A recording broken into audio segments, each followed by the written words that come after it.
Hello and welcome to online platform Science Study Zone. I am your host Pankaj care साहब और आज हम लोग सीखने वाले हैं डी ब्रोगली तरंगदैर्घ्य के लिए व्यंजक। तो बच्चों डी ब्रोगली तरंगदैर्घ्य का प्रतिपादन सन 1924 ईस्वी में फ्रांसीसी वैज्ञानिक, देखो एक वैज्ञानिक था, वो फ्रांसीसी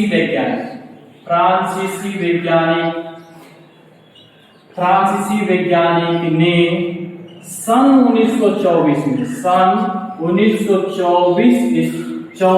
में बताया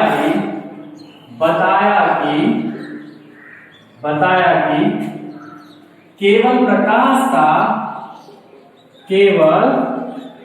प्रकाश का द्वैत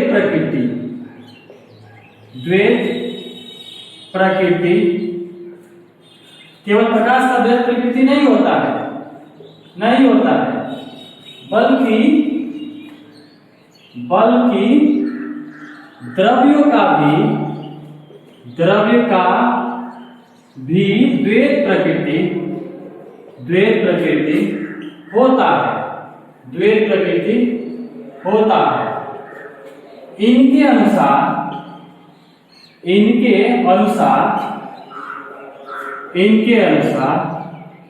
अब बच्चे इनके अनुसार है क्या, जब द्रव्य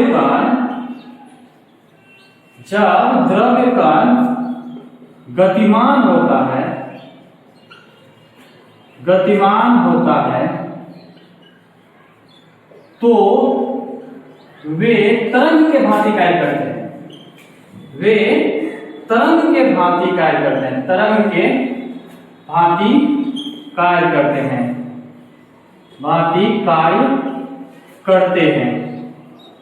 कार्य करते हैं तो उन्हें ही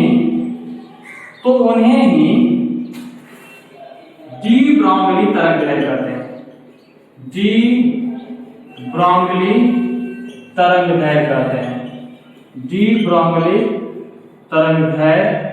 कहते हैं।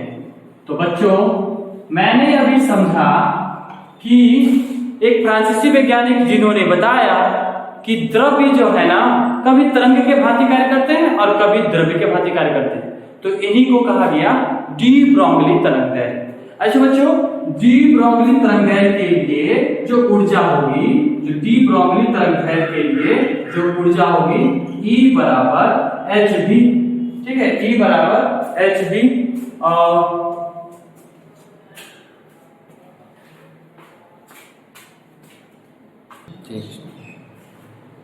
बच्चों डी ब्रोगली तरंगदैर्घ्य के लिए जो ऊर्जा होता है वो इस प्रकार से होता है, दैट इज E बराबर hv, जहां ये h जो है ये प्लांक नियतांक है, ठीक है।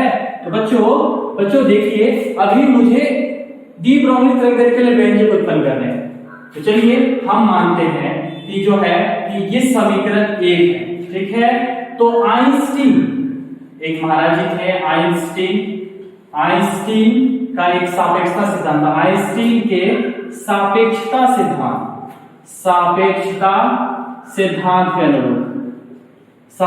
सिद्धांत के अनुरूप अब ये क्या होता है, तो ये उन्होंने बताया था कि ये एनर्जी बराबर मास होगा जब प्रकाश की चाल जो है इसके बराबर। तो ये देखिए समीकरण 2 हमने माना। हम भी क्या करते हैं, समीकरण 1 और 2 का हम लोग बराबर कराते हैं, तुलना कराते हैं, ठीक है। हम बराबर कराते हैं तो सबसे पहले क्या देखिए, हम डायरेक्ट लिख देते हैं फ्रॉम इक्वेशन 1 and 2।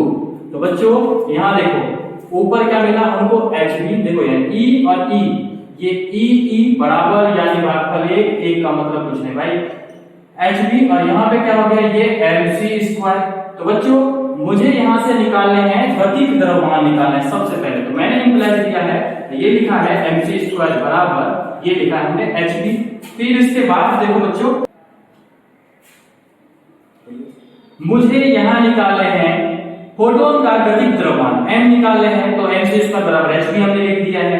अब मुझे m निकालने हैं तो m यहाँ मैंने लिख दिया है।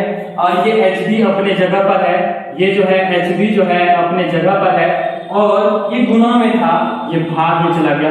मैं इन्हें जो है समीकरण अगला मान लेता हूं ये समीकरण अगर ये 3 है, तो मान लेता हूं अगर वेग जो है ना, वेग अगर c है, ठीक है, किसका वेग? प्रकाश का, ठीक है, मैं लिख देता हूं अगर प्रकाश का चाल या प्रकाश का वेग, प्रकाश का चाल अगर c है, ठीक है, मैंने माना है, ठीक है, मैंने माना है इसको, प्रकाश का चाल अगर बराबर c हो, ठीक है, तो संवेग बराबर संवेग मतलब p। तो अच्छा, संवेग मतलब होता है द्रव्यमान गुना वेग। क्या होता है? द्रव्यमान गुना वेग यानी m into v। तो बस अब v की जगह पे हमें क्या मानना है? c मानना है, क्योंकि हमने इसको बोला है c, ठीक है। तो यहाँ पे मैं बोल देता हूँ c, और यहाँ पे मैं बच्चों आपको लिख देता हूँ, यहाँ जो फॉर्मूला होता है कि द्रव्यमान गुना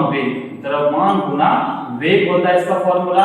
बच्चों अभी यहाँ पे जो c और v में कोई अंतर नहीं, मैंने तो बच्चों संवेग बराबर mc कैसे? मैंने यहाँ पे इसका चाल c माना है, और ये चाल c बराबर v यहाँ पे इसको हम नॉर्मल माने। चलो बच्चों, अब मैं इनको कहता हूं कि तुम जो है ना इक्वेशन नंबर 4 को, ठीक है, तो इक्वेशन 4 में, ठीक है, इक्वेशन जो है इक्वेशन 4 में m का मान रखने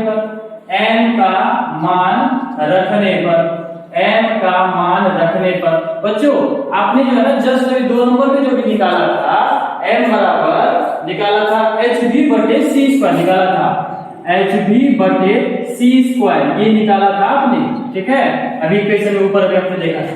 तो चलो वो मान मैंने इस पे रखता हूं। तो चलो ये संवेग p बराबर क्या है? mc है। mc ये समीकरण कितना है भाई? ये 4 है। अब 4 में m का वैल्यू क्या है हमारा? ये है। तो चलो तो ये p बराबर m के जगह पे क्या लिखूंगा? hv और बाय c स्क्वायर और ये मल्टीप्लाई c। तो बच्चों यहां से यहां पे कट जाएगा, तो p बराबर hv बटे c। अच्छा, संवेग बराबर ये निकल गया। हम समीकरण इसको 5 मान लेते हैं। अच्छा, एक बात सर जानते हैं v बराबर c बाय लैम्डा होता है ना, c बाय लैम्डा। अब देखो, अब इसके v के जगह पे c बटे लैम्डा का वैल्यू रखेंगे। अब लिखते हैं इस समीकरण 5 में हम क्या करेंगे? v का मान रखेंगे। v का मान रखने पर चलो बच्चों, अब इसमें हम इसका मान रखते हैं। तो समीकरण 5 में तो सबसे पहले क्या है? hv और बटे c स्क्वायर है। तो ये p बराबर ये हो गया। तो बच्चों ये देखो p बराबर hv बाय c स्क्वायर, ये समीकरण 5 है। अब इसमें हम इसका वैल्यू पुट करते हैं। तो देखो यहाँ पे ये p बराबर h को हम h लिखते हैं और बटे c को हम c लिखते हैं। अब ये v बचा, अब v का वैल्यू क्या है? c बाय लैम्डा, यानी c बाय लैम्डा। तो बच्चों यहाँ पे हम पाते हैं कि ये खत्म हो गया, तो p बराबर h बाय लैम्डा।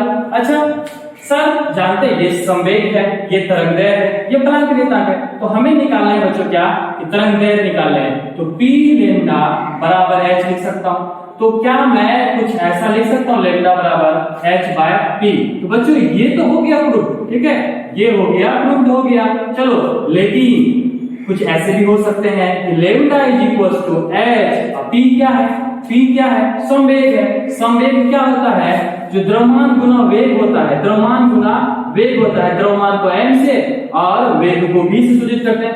या ये लैम्डा बराबर यहाँ h और ये द्रव्यमान m, अगर इसका वेग बच्चों लैम्डा बराबर h बटे p, ये तो प्रमाणित हो गया।